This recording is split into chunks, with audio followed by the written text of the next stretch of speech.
Hey everyone, welcome back. So I've been seeing a lot of Void Cascade guides flying around and people asking me about Void Cascade ever since the Arcane Dissolution feature was added a few months back. Now, this is not a full breakdown on Void Cascade. In fact, there are quite a few pre-existing good-written guides hiding around in servers covering this. I already covered this game mode when it originally came out. Today's video is just a short excerpt on operator mechanics for Void Cascade, since while I've been sent links of or shown many Cascade guides lately, a lot of them are missing some pretty important useful points on that front. Not all of them, just that many of these guides seem to disagree on what you should do with your operator or drifter. Now, I no longer run Cascade much these days, but was a very avid runner when it first came out, and honestly things have not changed that much. Running countless level cap runs and being some of the first teams to do so originally in 2022. Hopefully, this reference to my original showcase is proof that I'm not completely talking out of my ass and hopping on the bandwagon about this topic. I trust that if you really want to run Cascade for farming Arcanes, you will understand that with enough knowledge you can bring basically any frame there, with a lot of freedom in weaponry. Stuff like Zada's Whisper, Emerald Corrosive Shards, and Reeve doing % HP true damage though will always reign supreme. Unfortunately, there's only one operator or drifter, and only 5 focus schools with limited amp parts and arcanes and no access to modding them, so that's where I'll try to be helpful today. Let's start off with a more obvious discussion. Focus schools. I will only ever recommend Madurai and Unairu for this game mode. Why? The most important part is not fully dying, as it wastes significant player uptime on managing Thrax spawns and traveling to Exilizers. Void Cascade, especially on Steel Path, is a very fast-paced mode that consistently reaches level 9k in 50 to 55 minutes on a good squad run. Solo takes about 1.5 times longer for an hour and a half. While dying in and of itself is not an issue for the player due to 6 lives, it is a problem for Cascade where the mission state progresses and can deteriorate so quickly. You dying can cause extra Exilizers to be stolen, significantly slowing down the mission or even failing and having to extract, losing out on Thrax kills partial progress, slowing arcane farming, etc. It can also screw up rotations, yada yada. Madurai and Unairu are the only focus schools that bring abilities helping you to revive yourself, being Unairu Wisp, Magnetic Flare and Caustic Strike from Unairu to buff damage and defense strip, and Contamination Wave plus Void Strike from Madurai to increase vulnerability to void damage and buff your amp. Unairu is particularly useful when Cascade is populated by Grineer to always have an option against armor. However, as the game mode drags on, the map will be Thrax heavy due to them naturally taking longer to kill than Grineer. Corpus is basically a free win against non-Thrax and has extra options for arcanes I will mention later. Unairu also gets a free pass in being able to rip off Corpus shields with Magnetic Flare when reviving, provided it doesn't bug out. Clearly, these 2 focus schools also help you kill Thraxes in general as needed. Unairu is the safer pick with less firepower, but less punishing with no cooldowns on shield and armor strip. It also has poise to give you prime sure-footed for 40 seconds just from transferencing. Madurai is recommended for more experienced players who know what they can get away with and not die, providing significantly more firepower, but no defense strip and lengthy cooldowns. I want to be clear that the firepower of Madurai is not required to succeed in Steel Path Cascade.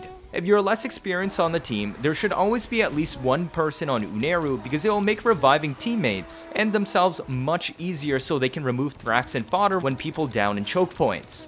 Amp recommendations come next. Many people recommend Eidolon amps. These work. I've tried it and are very solid and is honestly what we began with. However, for many that have other options already or want something more comfortable or never got into Eidolon hunting to start with, I have slightly different amps to recommend. For the Prism, I primarily recommend Replac or Clamora as your main choice, and no surprise there, these are the highest DPS and crit Prisms. But another piece to consider is the Lega Prism. This has lower raw DPS than Clamora, but can hit out much further and has significantly better amp energy economy. The Replac Prism comes from Onco on Cetus, whereas the Clamora and Lega Prisms come from Little Duck on Fortuna. Your Prism is your main way of dealing with Void Angels in their Void realm. If you're using Raplac, aim at their head for the extra multiplier. If you're using Clamora or Lega, aim at their kneecaps. Each leg is considered a separate hitbox, and both of these Prisms can hit both knees at once for double the damage. If you're doing Endurance, I would strongly recommend bringing Magus Melt, specifically for fighting Void Angels in their realm, otherwise your damage will suck, especially if Void Strike isn't available or you're on Unairu. The Scaffold is a much bigger discussion. I firmly believe the best Scaffold for Void Cascade is the Fad Scaffold. The biggest part about Amp DPS is you must be unvoided to shoot. As the mode drags on, Thrax become tankier, and it takes increasing amounts of time shooting to kill them or line up the shot. This is especially true for the weakest amp part suggestion across Prisms and Scaffolds, the Lega Prism.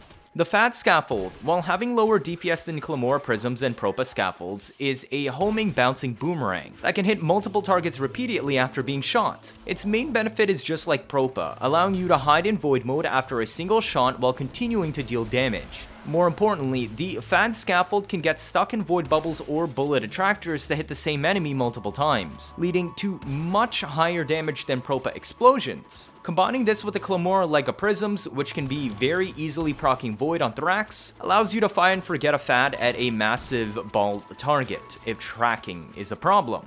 Propa is Propa, massive damage and crit stats, just be aware of its limited hitbox radius. It's a big boom, but it doesn't travel very far from you, and more importantly, it can self-stagger operators. So if you're onto Unairu, yes, you gotta be careful, otherwise you can very easily stunlock your operator and get killed by doing this at higher levels. It's a big reason why I prefer Fad, especially for self-reviving in Cascade.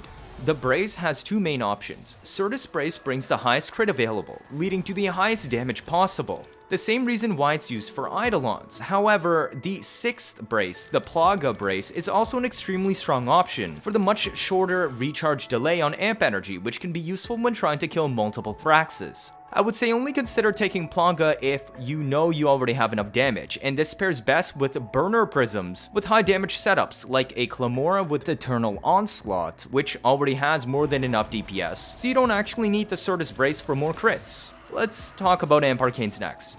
I consider Eternal Onslaught to be an option for more experienced runners that you'll aim towards, with it also being quite expensive compared to the alternative option. The arcane that grants plus 180% crit chance for 8 seconds when your operator energy is below 10%. Now, it's not that this is bad, it's that it's an extremely strong arcane and the most synergistic, but having almost zero operator energy left also removes Void mode from being a reliable option for operator survivability when needed. If you're using the Raplac Prisms though, this is probably irreplaceable. Now, I've heard some people recommend Virtuos Trojan at rank 0, but actually this isn't that useful because it does not proc on the Angel in the Void Realm, and also it cannot proc on a Ghosted Thrax. Ghosted Thrax are completely status immune, but they do carry over statuses from beforehand, so I mean, you could just get it from a primer like a Nucor.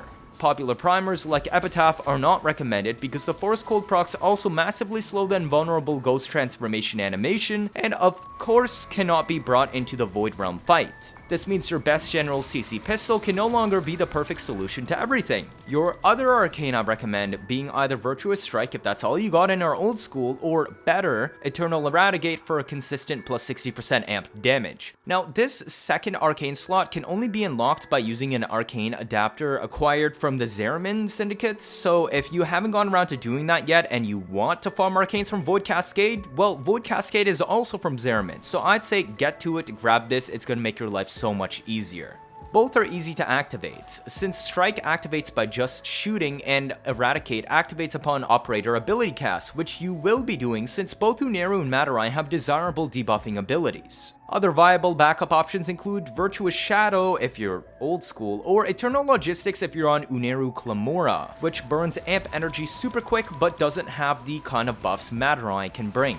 Let's talk about operator arcanes. For long runs, Magus Melt is one of the best, most important arcanes. It nearly triples your DPS, being the best arcane for ripping apart Void Angels and even with Void Strike unavailable. This is the most important arcane as I said, but is unnecessary if you're not going longer than 65 Exilizers, which is around level 1000, which is reached around 30 minutes in a squad run or about 45 to 50 solo. Magus Cloud is often recommended for destroying rifts with Void Sling when purging a new Exilizer, but I would actually recommend on learning to not rely on this in the long run since it saves very little actual time on the mission overall, especially because new Exilizers typically don't have much enemies around them when you first get to them. Clamora and Lega can already do this easily, and I would only recommend considering this if you're using Raplac Prism, as well as Magus Cloud not really helping your survivability that much. Remember, Exilizers spawn on a forced timer that players cannot control. Shaving off 3 to 4 seconds on an Exilizer to destroy rifts slightly faster is not going to change anything when said Exilizer takes well over a minute before it fully purges. Survivability and DPS arcanes are generally more important.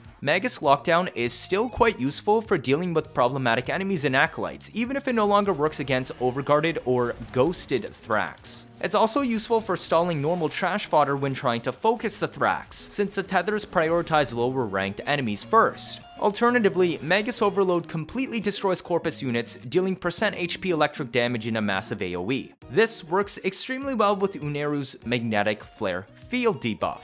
Other lesser mentioned, but still viable options include Emergent Savior for less transference static death risks, since if you die on your operator with 4 transference statics up, you instantly die and don't go into bleed out.